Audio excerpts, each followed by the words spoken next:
I guess welcome back to Crossman Productions. Man, it's is a just a pretty Saturday. So yeah, hopefully you guys had a chance to get out and enjoy the weather a little bit. But I'm always happy to have friends stop by and get to talk to them about some of the things that they've been working on. One of the things I got to do recently, well, I guess not recently, so, but earlier this year, was I got to do a little cameo on one of my favorite shows. Um, a lot of you guys know I talk about the show Vindication all the time. We've had a lot of the the cast members on the show, great people. Cameron Arnett comes on all the time. We talk to him. Monique, we got Avias Monique. Yeah, we got TC Stallings stop by, Saran. Just they get such a. I called my next guest up one day, and I was like, you know what? How do I get a show? Give me a cameo on the show. He told me what I needed to do, and I got to go hang out on the show. I love it. I love the show. I love what the storylines. Everything about this show is just so cool. I like bringing my buddy Jarod up in here, and I get to talk to him about the show and the direction of it, and this thing has advanced so much from season one to now we're going on season 5. So we go maybe talk about that. Maybe get some insight on if we can see a season 5. So let's bring him in. Let's bring in my buddy Jarod. What's up, brother? What's going on, man? It's good to I'm here with one of the cast members of Vindication this time, so it's great to be on here with you. Man, that was dude. I had such a blast there. I brought my daughter, and she does a lot of my camera work. Um, I really appreciate too that while I was doing my little cameo and having the blast back there, you guys took care of my daughter. You brought her with you and was showing her how to set up the cameras and camera angles, and she got to hang out. She had a blast doing that, brother. I really appreciate you doing that too. Oh yeah. No, that was great to have both of you out there and to be able to show her a little bit of behind the scenes of what goes on with the production. Yeah, she really enjoyed it too. And then getting to see people like Sharon and TC at work. Just such talented people, such talented actors. I love how when they do the scripts, they just could turn it on, just like just goes crazy.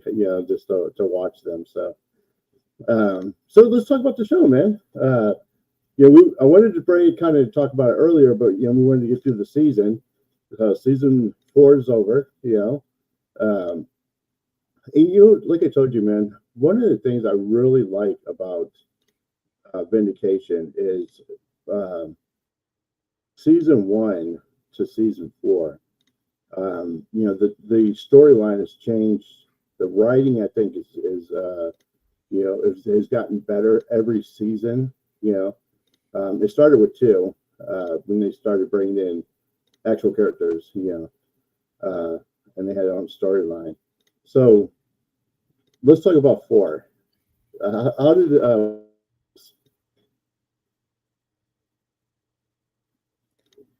I'm sorry, you cut out for just a second there. Give me the question again. okay? So let's talk about season 4. So Okay. Season 4. Yes.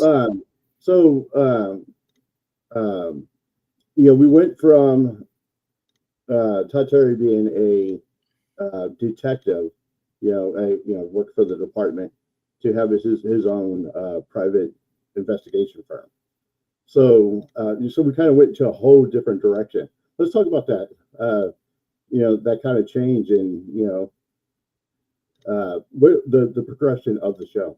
Absolutely. Yeah. So anytime I've written or worked on an episode, I always have the goal that for the audience members, when they sit down to watch, they are not going to know what to expect is coming. Crime dramas are notorious for being very formulaic, that their episodes follow a pattern every single time, and you kind of know what to expect when you sit down to watch a crime drama. And so with Vindication, it's always been my goal that you cannot do that. That when you hit play, you have no clue what's about to, what's about to be in front of you. And so with that, the same thing comes as we look at individual seasons. And after doing 3 seasons of we had the crime of the week, and then we had kind of the chase for the bad guy and some corruption and those sort of things, I felt like instead of going into a season 4, instead of just repeating one of those, that we needed to shift gears and do something different. And so the PI just seemed like a natural progression. It took our main character, Gary Travis, his gifts, and put them to use in a different area. But our very first episode of season 4 is one that acts as the hinge for that. And it's a very unique episode. It's very different. There's not necessarily, there is a crime going on, but that's not the focus. It's about him as an individual looking for purpose and direction. And it's something that I think a lot of people can relate to, of being at those moments where you don't know what is next. You don't maybe know what your purpose is, what direction you're going. I think of since I have these in my household, high school graduates, and what is next for them, and what direction, what course is their life going to take. And so this was a man in his 40s, maybe early 50s, that was in that same moment, but it was on his career. And the private investigative route, as that episode plays out, kind of becomes the thing. And yeah, I just love that episode, because all throughout there are little seeds being planted of like, hey man, here's what you really should be doing. Here's what God has for you next. And it seemed like everyone knew it except for him. He was the last one to figure it out. And so, yeah, that's kind of the idea of taking a new direction with season 4, is to keep it fresh, new characters, new adventures, as opposed to just, staying in the small town police department and chasing whatever bad guy of the week pops up. Right. One of the things too that I really like about Vindication, and you're really good at, is the cliffhangers of at the end of each show. Yeah, because if you're somebody who likes to binge watch a show, and you watch and you get to the end of an episode, cliffhangers, it makes you want to watch the next episode. You know what I mean? And I think too, that's what made it hard to get through season 2 to season 3, is with the cliffhanger from 2 to 3, and then you got to wait for the whole season. Cliffhanger, yeah. Well, I'll say that's it's very intentional in the writing process and the storytelling. I feel like for a series to be successful, you don't want people to lose interest. You've got to keep them on the edge of the seat, on the edge of their seat, on the hook, that they're wanting more. And so many times, if we have an 8-episode season, there's probably going to be 5 or 6 of those episodes that bring you right to a cliffhanger, so that you'll tune in for the next one. There are a few that wrap up a storyline, but just leave a little something more out there, like, oh, I've got to know that. So it's very intentional. For the episodes that I write, my mindset is always like, okay, let's imagine that it is 2 a.m. and the person watching has to go to work tomorrow. They have to get up at 6:30 a.m. to go to work. What do I have to do at 2 a.m. to make them click play on just one more episode, right? And so that's how I try to end them a lot of the times, is that because I've been in that scenario myself, watching something, you tell whoever's watching with you, okay, this is the last one, this is the very last one, and something happens at the end of the episode, and you go, all right, one more. So we try to do that with Vindication for sure. Between season 2 and 3, you mentioned that. I mean, that was the biggest cliffhanger I think we've ever done, where a murder has taken place and they open up the body bag and you see the reactions, but it doesn't tell you who it is. And at that point, after we had done the second season, we really wanted there to be a third season. We wanted it to continue. And so we felt the best way to have our audience supporting us in that, and sending the emails and making their voices heard, like we've got to have a season 3, is to put them in a scenario like that. You can't leave us here. So we're going to get vocal in supporting you. And that helps perhaps the decision makers decide to do another season when they see that demand. So, and then, one of the things too, the episode that I'm in, that episode, the end of that, a great cliffhanger with TC going to that bus, and you're like, all these people are shooting at him. Everybody around him is dying. And then he's stuck there, no gun. So yeah, that was another great one. I was like, as soon as it was over, I had to wait another for the next one. I was like, it's like, no, you can't leave it like that. Yeah, that might have been the second biggest cliffhanger we ever did, was that moment of someone's life hanging in the balance. But that whole sequence at the end that leads up to that, boy, that one's one that I like to fast forward to and just rewatch on a rainy day, because it really, I think, turned out well. There's not many shows that you would classify as faith-based that are going to have an intense shootout as crazy as the one we had there, with fully automatic weapons and this gun battle going on. And so I really like that. I think it worked out well, and also love how the next episode begins. Where you pick up right in that scene, but we've got some other things, just reminding you of the stakes. So glad you enjoyed that part. Yeah, what was I like, Dave? I mean, when you're doing a scene like that, because like a lot of Christian films don't do like big major shootouts like that. You know what I mean? So what was that like for you to go out to? That sounds like it looks like it would have been a lot of fun to do. Yeah, it was fun to watch when it was finished. I don't know about if it was fun to create. In writing that, I didn't know how realistic we would be able to make it with our limited time, our limited budget. And so you'll notice, and maybe it's a flaw, is that episode, while it does mention what is going on that leads to that bust or to that shootout, it mentions it like 3 or 4 times in the episode. There maybe isn't quite the buildup that you would want to have to make it be the spotlight climax, this big thing that you knew that was coming. And the reason that happens, because again, I didn't know how good it would turn out, how realistic we could make it.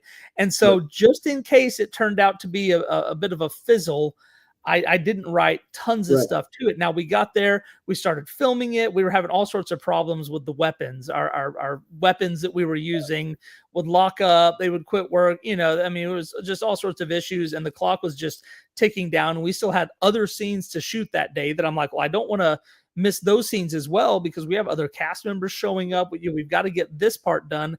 And we weren't just shooting episode 6, we were also shooting the beginning of episode 7. So we had a lot going on, and you just never know, is this going to work out? But once we edited, there were a lot of visual effects in that, with things breaking and gunshots, and a lot of visual effects, the music, the sound of. Once you get it all put together, then you're like, all right, this is pretty good. This is solid. I like this. So it was tough to get there, but very, very pleased with the results.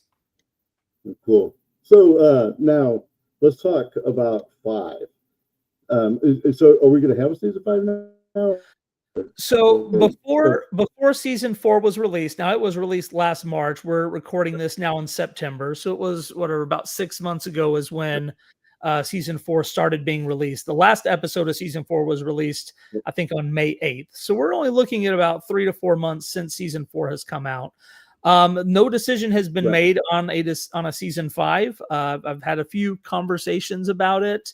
I believe there is some interest. It's not a closed door, but it's also hasn't been a slam dunk yet of, let's go ahead and do a season 5. So it still hangs in the balance. But we did, even before it came out in March, we filmed what we're calling a special episode, a super episode. It's a single episode of Vindication, runs about 75 minutes. So it's teetering on the edge of being a feature film length. I like to think back in the 80s when you had TV shows that would have like a Saturday night special that would be like, a movie length, or it would be our characters go to Hawaii or something, it'd be kind of this jumbo one that was done out of the normal format, but all the same characters and people. So just without the corniness and cheesiness, because most all of those are really bad. We did one for Vindication that has already been filmed. It's finishing up, and then should be released here in the coming months. So I do know there is more Vindication on the way. Don't know yet about season 5. Cool. And I think, somebody's thinking about it and bringing it up because, one of the things that I've noticed about Texas is that we're growing and being able to do these films. We got a lot of, major production companies coming this way. I used to live in California and they're coming to Texas. Yeah. So I think they're offering more opportunities for us. Has been proven to be a success. So I don't know. I think that somebody would, I want to say, to be smart enough, but they would pick it up. I mean, they'd want to go ahead and do another one because of how much success that it's had. Yeah. What's nice about it, I feel like, along what you're saying, is that there is already an audience, there is a fan base. It is proven to be successful with a segment of the audience. It's not that we put it out there and nobody wants it. Instead, it's the opposite. Right. People want more. And I personally, now maybe it's because nobody would say it to me, I don't feel like people, other than maybe my wife, that it has run its course, or maybe we've had enough time to wrap it up. Instead, it's like, no, we need 10 seasons. We need this to keep going. We want more of it. We're excited. And back to your very first question, what I said about always keeping it fresh and not knowing what to expect, right? That's a big part, I think, of people still wanting more is I don't know if it was you or someone else messaged me this week and said, like, hey, I think season 4 was the best season yet, but I really loved season 3 and I also really loved season 2. So if you're doing your best stuff now, that's not the time of, hey, this is really losing its steam. Let's go ahead and wrap it up. So I think that certainly leans into opportunities and possibilities of continuing. But and that's another thing too that you brought up that I think is cool is not only do you have an audience, but you guys have like a group, of the Bindies, that get together talk about each episode. So you guys have a huge following. I remember whenever we did the first season, and you had a podcast where you invited several people to come on, and we all got to get ask everybody questions, and and you get to see the excitement, and that was just from season 1. Yeah. And then this thing has grown so much since season 1. You have a just this group, so you would think that they would want to keep that going. Yeah. Well, our show has been a bit of an orphan where it has bounced around from place to place. We started out season 1 on Amazon Prime, and then it got picked up by PureFlix, and PureFlix did seasons 2 and 3. And in that time, Up Faith and Family also picked it up. So you have people in 3 different places that are watching the show. And then season 4 went exclusive to Angel Studios, which they then had all 4 seasons. And so you have this Angel audience, and I'm getting messages from the Up Faith and Family and the PureFlix people saying, hey, we want to see season 4. Well, you have to go to Angel for it. And Redeem TV all along the way, it has been with them. So you have all these audiences in different places that are watching, that are enjoying it, and like, okay, we want to see what's next. So whoever, if anyone were to greenlight doing a season 5, then you're going to have the people from all those places I mentioned, plus a handful of others. I even see people watch on YouTube and Tubi. So there's people from all over that watch it, and you could bring them all in, as opposed to, hey, we're going to start a brand new show, brand new series, fresh. And then you have to build your audience from scratch. Nobody's ever heard of it. Nobody knows about it. You have to start from nothing. Whereas a show like this, you've already got that built-in audience who is still hungry for more. Right. And I was thinking about it too, and I'm a big Jelly Roll fan, and seeing like Jelly Roll hook up with Brian Lake and do the song "Heartfelt Hallelujah." You know what I mean? Seeing the audience that they're able to reach, with the secular audience, it's starting to get into Christian, the Christian industry. You're starting to see a lot of music artists that you would never think would collaborate, to do Christian songs or doing Christian songs. And I kind of see, of course, I'm writing the show Redemption is kind of on that realms, but I see Vindication as the start of that kind of movement. The way you guys started doing things on Vindication, because you started taking real stories and real people, and instead of trying to water down, and try to make it all everything's good, everything's unicorns and rainbows, and reality of stuff and what people deal with. And I think that that's more what the audience are starting to move towards. You know what I mean? Yeah, me from just my background, my age, demographic, all that kind of stuff. I never set out to make Vindication to be a show that Betty Joe and Bobby May would watch with all their lady friends in their Sunday school class, right? I think a lot of Christian faith-based entertainment would fit that. Hey, we're all going to get together and watch this show, and and we'll have a few tears, and then we'll smile at the end, and and do the Bible study. Like, that's not what I wanted to make. No. Now, considering those partners that I named, they obviously have kept a governor, a throttle on it, so to speak, of how realistic they want it to get. Okay. And so it has always, they don't want to lose some of that Sunday school class audience in the show. So there have been some things that maybe have been dulled a little bit or softened so that it wouldn't go full on mainstream as far as the entertainment. But I've definitely been given a longer leash than most are given in what things that they can tell. I mean, I could start a list of 10, 15, 20 things that you're like, oh yeah, that was in there. And it's not, oh yeah, that was there for shock value. It's like, oh yeah, that was there. And I also know in my personal life 2 or 3 people that fit exactly what you showed in Vindication, right? So it's not that we're doing stuff just for shock value. This is really what is going on. So let's put it into our story in a world that God still exists. Right. And see, and I think that the world's looking more for that kind of content. And honestly, in light of all the stuff that's going on in our world, we need more content like that. I think maybe people are starting to wake up to the fact that doing things their way or doing things the way the world has been telling them for 20, 30, 40 years, that it doesn't work. I think maybe people are waking up to it. Some are clinging to it even harder, but then there are others that wake up and go, you know what? I've been doing things the way that they say I'm supposed to, of chasing my heart and doing all this kind of, and somehow I'm not happy and things are not working out for me.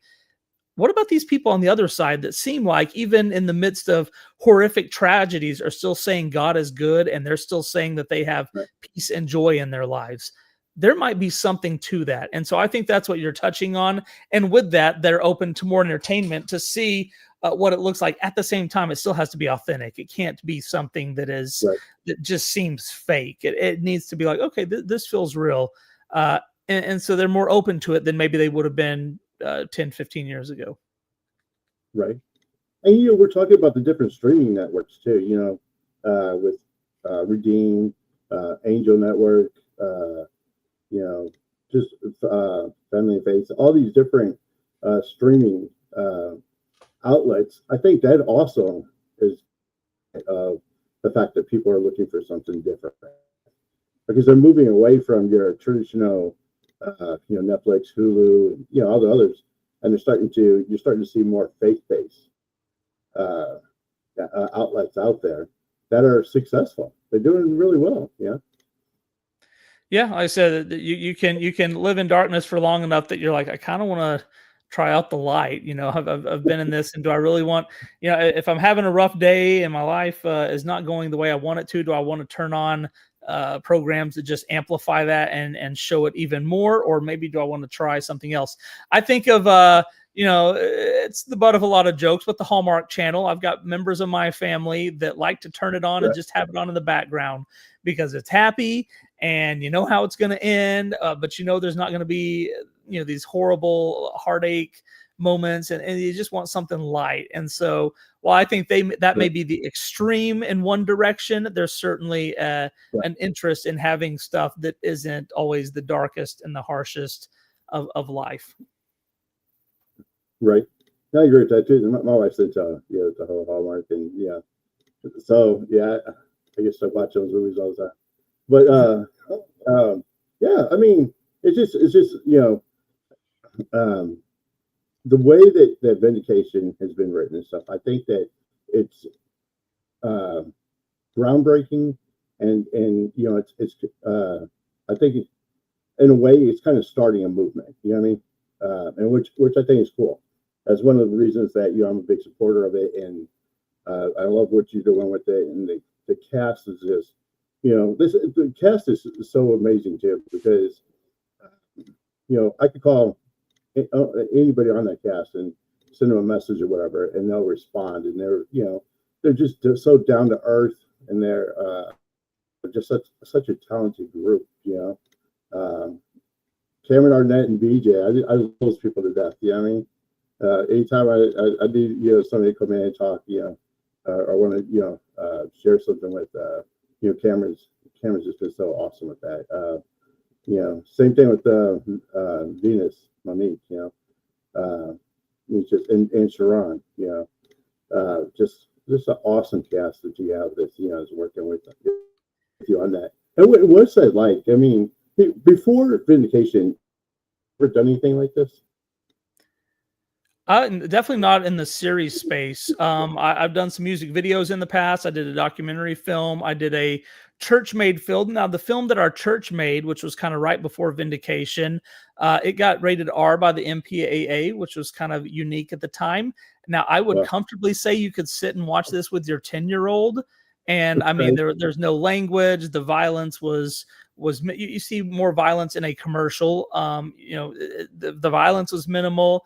Like I said, it was a very tame show made by a church, but got an R rating for what they called some violence and drug use. And the drug use was like in the background, blurry for a few split seconds. So it was nothing that was, in my opinion, intense and heavy in your face. So all that to say, I did do that beforehand. So for Vindication to come out and be a little bit more outside the Sunday school classroom type entertainment, I at least do have that on my resume of having done a rated R Christian film before it. Cool. So, and what's it like working with the cast? I mean, you got such an awesome cast. Oh yeah. And you'll notice that we've done 4 seasons over the course of almost 8 to 10 years. And how many times have you seen cast members get replaced, or, it's someone else that's playing the same role? That they've all been great people to come back and be able to work at a very economical budget level, which is a part of why we were able to keep going. And so they've just all been very supportive of the show. I mean, I've had a lot of them say, "Hey, I wouldn't do this for anybody else, but I love Vindication, so yeah, I'm going to be a part of it." And that's where we've had some just exceptional people. I don't know how good my writing is. I'm not such a huge fan of. I don't like writing. There's other things I don't know about how I do as an editor, but I do feel like I do a pretty good job of casting, of finding the right people and getting good ones in there. So if there's any gift that I have in this arena, I think that I'm pretty decent at picking good cast members to bring in, because I'm very proud of all the people that we have had, from the leads to even the people that pop in for a line or two. Cool. So, except hold on, but there was this one background guy at a gender reveal party that we had, and that I don't know about that one. That may have been my one mistake, is seeing him in the background. No, I'm just kidding. But dude, I had a blast doing that. That was so much fun doing that. And, the cool thing too is to be able to watch the show and to be able to go hang out on the set and be on the show. That was just fun. That was a blast. So if you guys haven't seen that episode, definitely go see it. Go watch the whole thing. And that's it makes more sense if you watch the whole thing. So yeah, definitely. Don't just watch it because I was on it. But right. That episode was really cool, because I think that episode was probably one of the most intense episodes. So you definitely don't want to miss it. Go check it out. I know you've been working on some other things outside of Vindication, with some conferences and was it for Christian media? I'm not sure. What go ahead. I'll say, yeah, I won't leave you hanging out there. So the big thing, and I think this might have been the one you're talking about, is I launched a casting platform recently called Actor Bay. And so we use that to cast our special for Vindication back in the spring. We use it exclusively. I've worked with casting stuff for the last decade on Vindication and really saw some opportunities there and have some software development experience in my past. So we launched this new platform. And what's so neat about it that I'm a fan of it is that it takes, if you're someone who's gifted and you're willing to put in the work as an actor, you can literally sign up and within a few minutes, a few hours, have your material out in front of lots of people in the industry to see what you can do and to look at it. And that's something that's missing on the other platforms. You got to sit, wait till you get an audition, you submit the audition, you never hear back. You may do this for 6 months, not knowing if you're any good, where are you at, how can you grow? And Actor Bay gives that opportunity, while for people who even work at the highest levels, there's opportunities for them as well to showcase talent, to book jobs. You mentioned Sharon. I don't think she'd mind me saying this because she put it on Facebook, but she recently booked a commercial gig out in her region, the Southeast Georgia, that area, from someone who called up and said, I saw you on Actor Bay. I want to make you an offer for this role, just straight through, nothing else. So it can help people that are, top tier like she is, as much as someone who's just starting out but has a passion and thinks they can do it. So that's the big thing that I'm working on right now. If we do any more Vindication in the future, it'll definitely get cast through Actor Bay. And one thing also nice is it's free to sign up as an actor and to get started. So there will be some pay options down the road, but never that would be limiting from what you can do. Cool. So if somebody's wanting to look into that, how do they? Well, you can search for it just about anywhere. Actor Bay is kind of like eBay, but Actor Bay, it's actorbay.io, and that's the page that gives all the details and lets people get in and even take a peek at what's going on. Okay, cool. Yeah, definitely. I thought about it. I thought about maybe dabbling into some acting a little bit. So. Well, I'll tell you what you can do. If nothing else, you've got to have a profile. You've got to have a headshot that looks legitimate, and put your info out there to get approved. There is an approval process. But once you're in, every day you can go in there and you'll watch 2 audition tapes, just like if you were auditioning for Marvel or Star Wars or whatever else, just like if you're Disney, just like you're auditioning for them, it'll be 2 audition tapes, and you get to look and say, which one of these 2 would I pick to cast in that role? Now, you do that every day for a week, you're going to start noticing and seeing things that can then help you when you're the person that's in the audition chair. And again, all you're doing is just watching and they're, 2 to 3 minutes. We're not talking about 30 minutes out of your day, 2 to 3 minutes. And just through observation, you will start growing and you will learn things of what you need to do and not do to grow as an actor. Awesome. Yeah. I'm gonna definitely go check that out. Sure. So yeah, that's awesome. I'm glad you're doing that too, because it's obviously you have a successful show. This is things that you guys kind of look for, and and to be able to get that knowledge out to people trying to get into the industry. I think that that's it's cool that you're doing that. So I'm loving it. I mean, I'll say I've got to shoot 4 seasons of a series and go through all that fun. I'm loving what's going on Actor Bay. It's a lot of fun. So it's I'm very glad to be doing it. Speaking of that, I saw in season 4 that you did a little cameo. Was I in season 4? I was in season 1. I don't think so. You might have seen somebody that looked like me. What scene did you think was me? I don't recall being in season 4. I'm trying to remember. There was a scene that I saw you in, and I'm like, is that? I thought you was in one of the scenes, like as somebody just like as an extra. It wasn't a role, like you getting there. It must have been somebody that looked like me. No, because I don't recall being in season 4. In season 1, when Gary Travis goes to visit Chris Tanner at the hospital, I am the nurse, the male nurse that walks by and shows Gary Travis which room is hers and kind of escorts him into the room. So I do that in season 1, but I might be forgetting. I don't think I show up in season 4.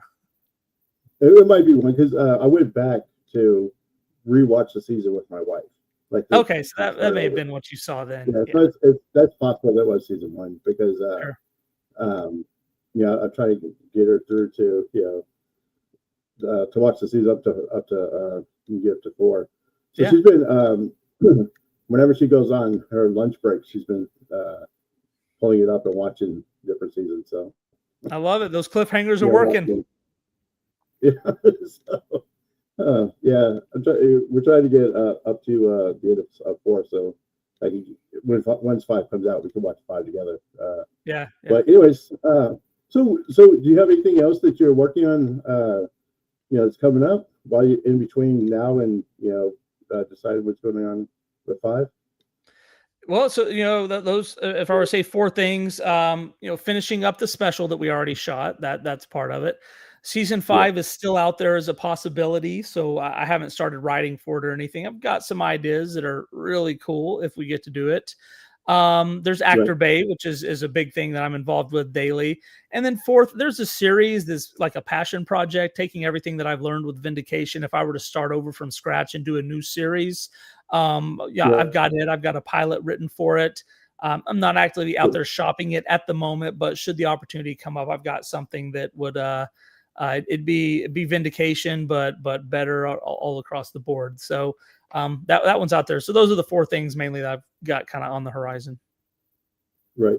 And that's the one thing too that with Vindication is that I think that Vindication, um, it's easy to be able to do a spinoff. That's kind of the idea I got from Redemption. Of course, we took it a different way, but originally my idea was to be a spinoff, but the way that Vindication is written and the things that some of the characters go through, you know what I mean? I could see uh, a spinoff coming from this show, which is really cool. And with the next one, what like say you're able to do your own, what would you do different than what you're doing now? If you Well, had I total mean, control of it. yeah. Talk about this other one or doing something different. I mean, Yeah, I wasn't necessarily a crime drama fan to begin with. yeah, That wasn't a genre that particularly interested me. Now, fortunately, I've been able to do a lot of stuff that I really enjoy because of that. But I think I would start with something different. Just a different world, different scenario. What it would not be, here you go. I'm gonna get on the negative side. It would not be a biblical timepiece. There are so many of those being done, and I'm just like, come yeah, on. Oh no, not every time a new one gets announced. Oh, a new. I'm like, no, please no. And here's why. Not because I don't like that era, but we already know what's going to happen in the end, right? If you're following the yeah, story of a biblical character or something in those times, unless it's complete fiction, we know what's going to yeah, happen in the end. And I like Vindication that you don't know what's going to happen at the end of the episode, much less a season, because it can go any different direction. So that's yeah. my take on that. Well, cool. So the other thing too is like I know how for a series, like I'm on. Well, before I release the season, I want to get the whole season down. So 13 episodes. I'm on 7. When you're doing this, the writing part, like say for 5, and you try to push 5, do you write the show, or will they, get it approved and then you'll write the show? How does that work for you? Yeah, so typically I don't think I would write the entire season prior to it getting the green light because you don't know what your budget's going to be. If your budget is Right. double what you expected or half of what you expected, that's going to change the writing as far as how big a scenes, how ambitious you get, what you're doing with that. So for that reason, I don't think you don't write it all in advance. Now you do have an idea because for someone to green light the season, they want to know what's it going to be about, what's happening, which character, what's the storyline, what is it about, what's going Right. to happen here.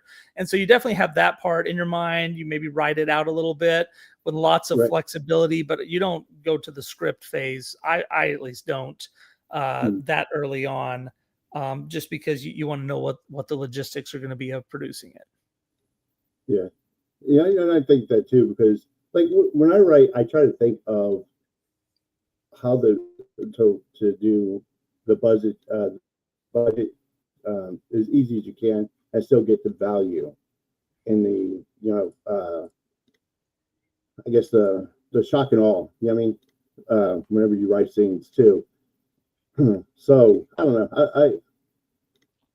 know. Like when I'm writing stuff, I'm kind of thinking, about that as I'm writing, and I'm trying to put it like in a certain place where I know it wouldn't be expensive or something that, you know what I mean? Even the action scenes, you know what I mean? Where there's not a lot of gunfights and shooting stuff out, or, no, like fighting scenes are different, I don't think that there's a whole lot in that, but putting money into like these, the shooting scenes and stuff like that, I think kind of different, but it still keep the interest too. So, I was wondering like kind of your take on it too, because of the way that you write the shows. And there's a lot of things that you got to consider that I think people don't, I know like when I first started writing, I was that way. I was like, every explosion movie, everything, when you do a film or whatever, it's like you go all out. But then sometimes, whenever you're doing a show, like a television show or, just an actual movie, you have to think of the budget and why you're doing it too. So, and storytelling, there's a balance you have to strike too, as far as how many big moments do you have. If you have something that is just nonstop action for 30, 45 minutes straight, your audience can actually get tired, and things are happening so fast they'll forget, what has led up to this moment to give it significance and value. So you've got to slow it down a few points in there just to have those moments to let it breathe and to build up and let it soak in everything that has gotten you to this point. And then you hit it again. So, but then the problem is if you have too many of those slow moments, then it's like, this is too slow. I couldn't get into it. You go too fast. They're like, oh, there's so much going on. I don't have a clue. So there's really this balance you have to find between those two beats to make it a good project, enjoyable thing for people to watch. And I've had times where you write it and you think it's one thing, then you go film it and you go, man, this is really slow. There is like nothing big happening. It's all just kind of catching those breaths and building the suspense throughout this whole episode. And then you may have others where I hear back from reviewers or audiences that they were like, wow, there was so much going on. I almost needed a piece of paper to keep track of it all. And you do that and you realize, oh, that might have been too much. That might have been too many storylines or too much energy. So that's part of in building the craft and through experience and just growing in the craft and growing in your knowledge and your abilities are getting better at that. So I know that when I first got started with this, I didn't have that experience. And there are others out there who want to go do their very first project and pour all this money into it. And I'm kind of sitting here going, if you don't have the experience yet, you might want to bring someone in to help out who has been through that, not to take control, but just to give you that knowledge that for me, Jarod has now learned over 10 years, the importance of it. Yeah. So that's good advice too.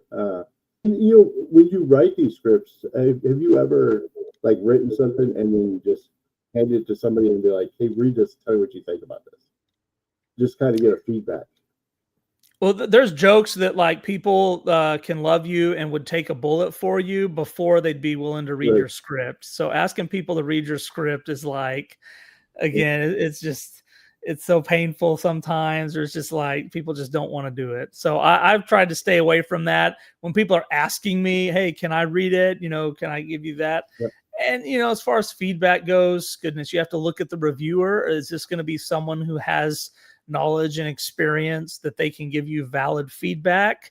Because you'll let 3 people read it and all 3 will have different opinions. One will say, this is the greatest thing I've ever read. One will say, this is the worst thing you've ever written. And then the other person's like, so which one do you follow? Which advice do you take? Unless you have someone there who has done significantly more and had much more success and really has that knowledge to give it to you. So it has happened for sure. And I get feedback and grow from it. I have found that usually the more passes I can give to a script, it's going to get better each time. So, I write it, then I review it again. If I have time to now review it 3 more times and write revisions, it's going to get better every time, as opposed to people giving feedback and me chasing after their notes. Sometimes it would just be better if I could have the time to rewrite it 3 or 4 times. That's my personal preference, I would say. Cool. So, and, you've done a lot in the last, couple of years with education. So I'm going to ask you one deep question before we leave. Okay. When it's all over with, everything's done, how do you want people to remember you? It's a great question. I think that's an important question to ask. I don't know that I want it to be about vindication. I think I would hope it would be about me as a person, that they would say, like, man, he treated people well. He was a good guy. He loved Jesus. That was, if people knew Jarod prior to Jesus and Jarod now, they would see the big difference. And that's what I want them to talk about, is what a difference Jesus made. And that hopefully I lived that out in my interactions with them. That's really what matters to me. Cool. So, brother, I appreciate you taking the time out on this beautiful Saturday, man, and hanging out with us. Again, I'm looking forward. Hopefully somebody picks this up and we see a season 5. If not, hopefully you can do a spinoff and we can watch, the spinoff. But, again, I appreciate you taking the time out and coming and hanging out with us. Yeah, well, thank you for being a fan. Thank you for all your support of the show, for all the times that you have directed people to it. We certainly appreciate you and all you've done. And you do at least still have the special. So it's not season 5, but you've got something coming that a lot of people are excited about. So there will be at least a little bit more. Cool. Do you have a time frame for the special? I do not know. Maybe It could be November, could be next May. I really don't know. It's kind of out of my control. If people try to keep up with the news for Vindication, where's the best way for them to do that? The biggest stuff I do is on Facebook. So, Vindication series on Facebook. Most anything that goes there, we post on Instagram as well. We have the vindicationseries.com website. It's probably the last one to get updated. But, if somebody hasn't checked in for a year, they could go there and likely see what the latest is. Cool. And again, if you guys have not seen the show, go watch the show. You're going to find it in different platforms, but it's a great show. I guarantee you, as you guys progress watching it, you're going to get totally involved in it. You're going to love this show. So, all right, guys. Until next episode, remember, you are uniquely designed with a purpose, and always keep moving forward. Peace.